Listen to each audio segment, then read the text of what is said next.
Hello दोस्तों, कैसे आप लोग। मैं इंजीनियर जयप्रकाश यादव आप लोग के अपने यूट्यूब चैनल मैथ इजी पे हार्दिक स्वागत करता हूं।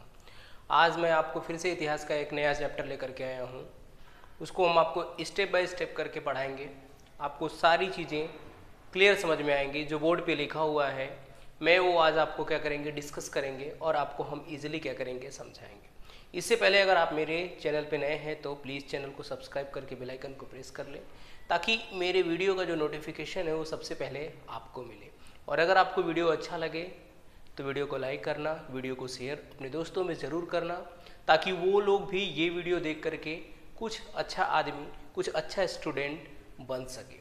क्योंकि मेरा यही मकसद है कि मेरी वजह से अगर 2-4 बच्चे भी अगर पढ़ के कुछ बन जाते हैं तो मेरे लिए वो सौभाग्य की बात होगी। मैं यही कोशिश करता हूँ ताकि आप क्या करो, आप वीडियो को देखो और समझो और उसमें क्या चीज़ें हैं जो इतिहास, क्योंकि देखो इतिहास एक रेलवे की अगर मैं बात करूं तो रेलवे में इतिहास से भी बहुत सारे क्वेश्चंस आने वाले हैं और आपके एग्ज़ाम जो हैं रेलवे एनटीपीसी और ग्रुप डी के आने वाले हैं। आई होप वो आपको इन फ्यूचर कभी न कभी ज़रूर वो एग्ज़ाम होगा, तो वो एग्ज़ाम में ये सब चीज़ें बहुत इंपॉर्टेंट है, इसलिए मैं आपको ये पढ़ा रहा हूँ। इसके बाद मैं अपना मैथमेटिक्स का जो जितना भी चैप्टर है वो मैं पूरा आपको क्लियर करके पढ़ाऊँगा, एक एक करके। मैं देखो शॉर्टकट पे ज़्यादा नहीं जाता हूँ, ताकि बच्चों को शॉर्टकट जल्दी समझ में नहीं आता है। देखो शॉर्टकट तभी आपको समझ में आएगा जब आप उसका बेसिक जानोगे। तो चलिए हम आज आपको समझाएंगे कि जो भारत में यूरोपियों का जो आगमन हुआ, यानी यूरोप लोग जो भारत में आए, कौन कौन से यूरोपियंस आए, कौन कौन यहाँ पे रहे, कब तक रहे, उसके बारे में हम आज आपको जानकारी देंगे। क्योंकि इनका बहुत बड़ा रोल था और ये लोग क्या है, हमारे इंडिया पे ही नहीं पूरी दुनिया पे राज किए। ठीक है, मैक्सिमम कंट्री पे यूरोपियन का ही क्या था, राज था। और हमारे भारत पे तो 1947 के बाद तक भी ये लोग क्या किए हैं, यूरोपियंस राज किए। तो चलिए हम इसके बारे में हम एक एक करके डिस्कस करते हैं और समझते हैं। दोस्तों अगर आपको वीडियो अच्छा लगे तो प्लीज़ वीडियो को लाइक करें, वीडियो को शेयर अपने दोस्तों में ज़रूर करें। तो चलिए चलते हैं। सबसे पहला कह रहा है कि जो भारत पे यूरोपियन कौन से यूरोपीय भारत पे आया था। अगर ऐसा कुछ क्वेश्चन आए कि भारत में कौन सा यूरोपीय आया था, तो सबसे पहले बोलेंगे कि पोर्चुगीज़ आए थे। मैं एक आपको शॉर्टकट ट्रिक्स बता दूंगा जिससे आप समझ जाएंगे कि एक लाइन बाय लिखवा देंगे, थोड़ा सा ही है, मतलब 3-4 सेकंड का होगा, आप पढ़ लेना, आपको समझ में आ जाएगा कि पहले कौन आया था, लास्ट में कौन आया था। चलो, तो पोर्चुगीज यानी पुर्तगाली सबसे पहले इंडिया में आए थे।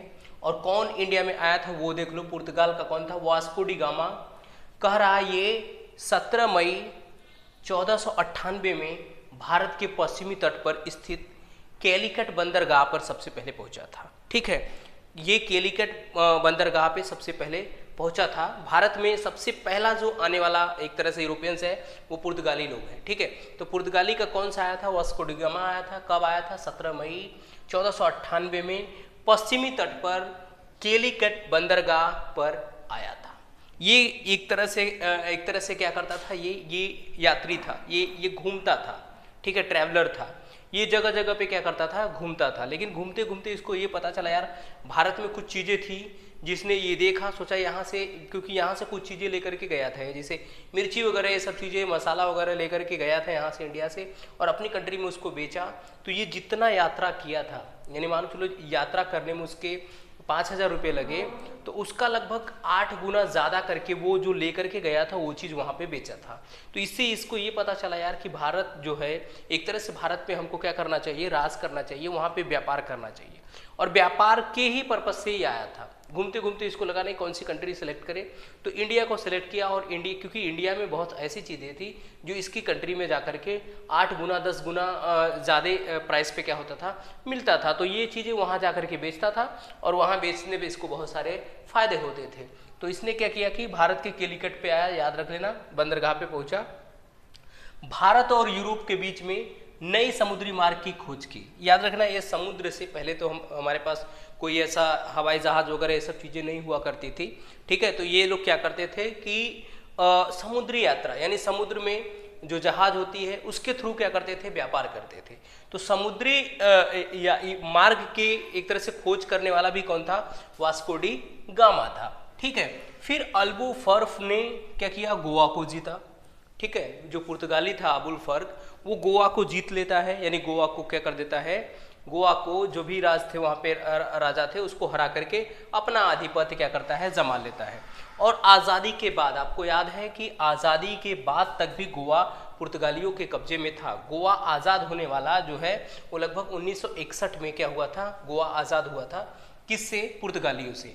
भारत 1947 में आज़ाद हुआ था, 1947 में आज़ाद हुआ था, लेकिन जो भारत में गोवा राज्य है वो 1961 में, यानी आज़ाद होने के लगभग 14 साल बाद गोवा क्या हुआ, पुर्तगालियों से आज़ाद हुआ। ठीक, चलिए तो आप समझ लेंगे कि गोवा पे किसने राज किया। तो सबसे पहले पुर्तगाली आए थे और सबसे बाद में पुर्तगाली गए। तो सबसे ज़्यादा टाइम तक रहने वाला जो यूरोपियंस है वो पुर्तगाली है। 1498 में आए थे और 1961 में भारत से वापस गए। एक चीज़ याद रख लेना है चीज़, ठीक है।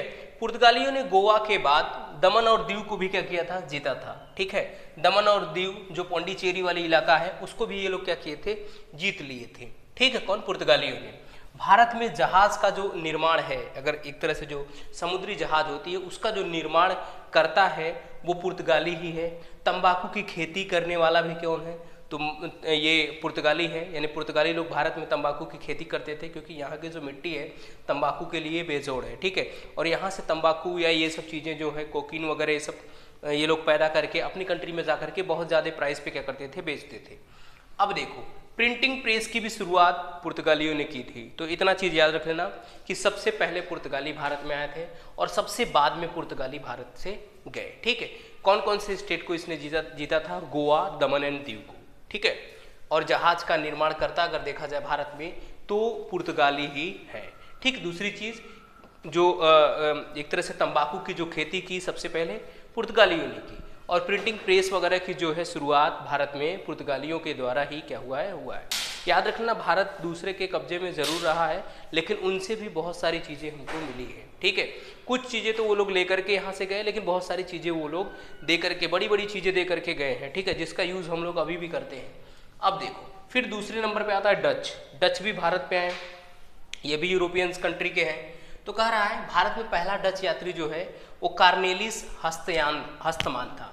याद रख लेना, ये याद रख लेना कि पहला जो है डचियन वो कौन, उसका नाम क्या है, कार्नेलिस हडस्तमान था। ठीक है, ये भारत के पूरब में, याद रख लेना, ये भारत के पूरब में सुमात्रा पहुंचा था। सबसे पहले भारत के पूरब में, आप समझ लेंगे जो भारत का मैप है उसके पूरब में सबसे पहले यही पहुंचा था। ठीक है, ये डचियन था। पहली इनकी व्यापारिक जो कोठी लगी वो मुसेलिनी पत्तनम में लगी थी। ठीक है, यानी डच लोग जो है जो अपनी पहली कोठी लगाए, यानी कंपनी का जो इस्टेब्लिशमेंट किए वो कहाँ पे किए, वो मुसेलिनी पत्तनम में किए थे। जो डच की ईस्ट इंडिया कंपनी थी वो 1602 में मुसेलिनी पत्तनम में क्या हुई, स्टैब्लिश हुई। ठीक, कितने में, 1602 ईस्वी में। ठीक है, डच और अंग्रेज भी यूरोपियन कंट्री थे। याद रखना, भारत में बहुत सारे, मैंने बोला ना कि भारत से बहुत सारा सामान ले जाकर के अपनी कंट्री में लोग बहुत ज़्यादा वैल्यू पे क्या करते थे, बेच देते थे। ठीक है, बहुत सारे वैल्यू पे अगर ये बेच देते थे तो इनको ये लगा कि नहीं यार, भारत में व्यापार हमको क्या करना चाहिए, करना चाहिए। इसलिए ये लोग आपस में भी क्या करने लगे, लड़ने लगे कि मैं ही व्यापार करेंगे, आप व्यापार नहीं करोगे। तो अब देखो, डच और अंग्रेज के बीच बेधरा युद्ध हुआ। ठीक है, बेधरा युद्ध हुआ जिसमें अंग्रेजों ने डच को हरा दिया और डच इतनी बुरी तरह से हराया डच लोग को कि पूरी तरह से बर्बाद कर दिया और डच फाइनली क्या हो गया, वहीं से समाप्त हो गया। कौन, डच लोग। ठीक, अब फिर थर्ड नंबर पे अंग्रेज आए। अंग्रेज ने डच लोग को भगाया था और 1602 ईस्वी में मुसेलिनी पत्तनम में डच ईस्ट इंडिया कंपनी को क्या किया था, स्टैब्लिश किया था। अब अंग्रेज देखो, अंग्रेज कह रहा है, पहला अंग्रेज विलियम हॉकिंस था जो जहांगीर के दरबार में सबसे पहले आया था, जो जहांगीर के दरबार में 1608 ईस्वी में आया था। याद रख लेना, 1608 ईस्वी में डच लोग क्या है, आए थे। ठीक, अब कह रहा है प्रथम व्यापारिक कोठी पूरब में अगर देखा जाए तो मुसेलिनी पत्तनम में लगाए। क्यों लगाए, क्योंकि मुसेलिनी पत्तनम में पहले डच ईस्ट इंडिया कंपनी थी, उसको ये लोग क्या कर जाते हैं, जीत जाते हैं। ठीक, जीतने के बाद वहीं पे अपनी एक कोठी बनाते हैं। ठीक, जिसको ईस्ट इंडिया कंपनी बोलते हैं। तो पूरब में यहाँ लगाए थे और पश्चिम की अगर बात करें तो सूरत में लगाए थे, एक ही साथ, दो जगह पे, क्योंकि अंग्रेज धीरे धीरे सोचते थे कि हम पूरे भारत पे क्या करें, कैप्चर करके रहें। अब देखो फिर आए फ्रांस वाले, ठीक, फ्रांस वाले हैं और प्रथम फ्रांसीसी गवर्नर जो है वो डुप्ले था। प्रथम व्यापारिक जो इनकी कोठी लगी वो कहाँ लगी? सूरत में लगी, ठीक है, सूरत में लगी। किनकी? फ्रांसीसी वाले जो थे फ्रांस की। पांडिचेरी कोठी सूरत में, और फिर कह रहा है कहाँ पे लगाए? पांडिचेरी में भी ये लोग क्या किए थे? लगाए थे। ठीक, आगे कह रहा अंग्रेजों का भारत पर आक्रमण, ठीक है, ध्यान से देख लेना। ये लोग जो व्यापारिक कोठी लगाए थे फ्रांसीसी वाले, वो कहाँ लगाए थे? सूरत और पांडिचेरी में भी लगाए थे। ठीक, तो अब जो अंग्रेज थे वो भारत पर आक्रमण कब किए वो देख लो। ये 23 जून 1757 में, ठीक है, किस पे किए? बंगाल पे अटैक किए, क्योंकि इंडिया का सबसे अगर इकोनॉमिकल कंडीशन उस समय देखा जाए तो बंगाल का ही था। ठीक है, बंगाल ही एक तरह से भारत का सबसे अच्छा स्टेट या एरिया इलाका माना जाता था। वहाँ पे सब कुछ आसानी से हो सकता था, इसलिए सब लोग की निगाहें बंगाल पे ही हुआ करती थी। तो रॉबर्ट क्लाइव एवं सिराजुद्दौला के बीच में एक युद्ध होता है, ठीक है, 1761 ईस्वी में, जिसका नाम है पानीपत का युद्ध। ठीक है, समझ में आ रहा है? तो रॉबर्ट क्लाइव और बंगाल पे 23 जून 1757 ईस्वी में रॉबर्ट क्लाइव और सिराजुद्दौला के बीच में एक युद्ध होता है। ठीक है, इस युद्ध में क्या होता है कि जिसको प्लासी का युद्ध बोलते हैं, इस युद्ध में रॉबर्ट क्लाइव जीत जाता है, सिराजुद्दौला पूरी तरह से क्या हो जाता है? हार जाता है। फिर 1761 ईस्वी में पानीपत का युद्ध होता है मराठों एवं अहमद शाह अब्दाली के बीच में, जिसमें मराठा पूरी तरह से हार जाता है और ख़त्म हो जाता है। फिर उसके बाद क्या होता है? 23 दिसंबर 1764 में बक्सर का युद्ध होता है अंग्रेजों एवं मीर कासिम के बीच, जिसमें अंग्रेज क्या कर जाता है? जीत जाता है। अंग्रेज लोग जीत जाते हैं, अंग्रेज सबको हराते हैं, याद रख लेना। रॉबर्ट ये प्लासी का युद्ध भी जीतता है ये लोग। फिर से मराठों से भी ये लोग लड़ते हैं कुछ, क्योंकि ये हारने के बाद मराठा पूरी तरह से खत्म नहीं होता है, उनके कुछ वंशज चलते आते हैं, तो अंग्रेज उनको खत्म करते हैं। ठीक है, फिर उसके बाद बक्सर का युद्ध होता है, जब मीर कासिम उस समय वहाँ का क्या था? राजा था, यानी शासक था, उसको भी हरा देते हैं। और हराने के बाद अंग्रेज मीर कासिम को ही क्या करते हैं? वहाँ पे अपना कुछ पैसे दे करके उसको, यानी एक तरह से रेंटेड, एक तरह से बोल सकते हैं, या एक तरह से बोल सकते हैं कि जो अंग्रेज मीर कासिम था वो अंग्रेज का गुलाम बन गया, उनके पैसे पे, यानी वेतन भोगी, वो पैसे देते थे, वो वहाँ पे राज करता था। सारी चीज़ें ये लोग अपना करने लगे। ठीक है, फिर मैसूर को भी ये लोग जीत जाते हैं, वहाँ का राजा टीपू सुल्तान थे और उसके पिताजी थे। ठीक है, ये दोनों से भी क्या करते हैं? ये लोग लड़ते हैं अंग्रेज लोग, और उनको भी क्या कर देते हैं? हरा देते हैं। वहाँ पर भी ये लोग क्या करने लगते हैं? राज करने लगते हैं। कौन? अंग्रेज। मतलब इस तरह से एक तरह से जो ब्रिटिशर्स थे वो भारत पे क्या किए? अपना राज करना स्टार्ट किए। बस इतना ही था, क्योंकि भारत में जो इन लोग का आगमन हुआ था और कैसे एंड हुआ, याद रख लेना कि पुर्तगाली पहले आए थे और सबसे बाद में पुर्तगाली गए। ठीक है, सेकंड नंबर पे डचियन आए थे, डचियन को तो अंग्रेज ने ही क्या किया? खत्म कर दिया। फिर आए थे फ्रांस वाले, फ्रांस वालों को भी क्या किए हैं? अंग्रेज ने ही इनको भी क्या किए थे? बहुत एक तरह से बुरी तरह से हरा करके इनको भी क्या कर दिए? खत्म कर दिए। हम आगे उसको डिस्कस करेंगे। फिर अंग्रेज ही 1947 तक क्या करते हैं? भारत पर राज करते हैं, लेकिन पुर्तगाली जो थे वो लगभग 1961 तक क्या किए हैं? भारत पे राज किए हैं। तो मैंने आपको जैसा बोला था कि मैं एक आपको शॉर्टकट ट्रिक्स देंगे कि कैसे आपको इन सब चीज़ों को याद करना है। तो याद रख लेना, सबसे पहले आपको लिखना है पी फॉर पोर्चुगीज, फिर डी फॉर डचियन, फिर बी फॉर ब्रिटिशर्स, फिर एफ।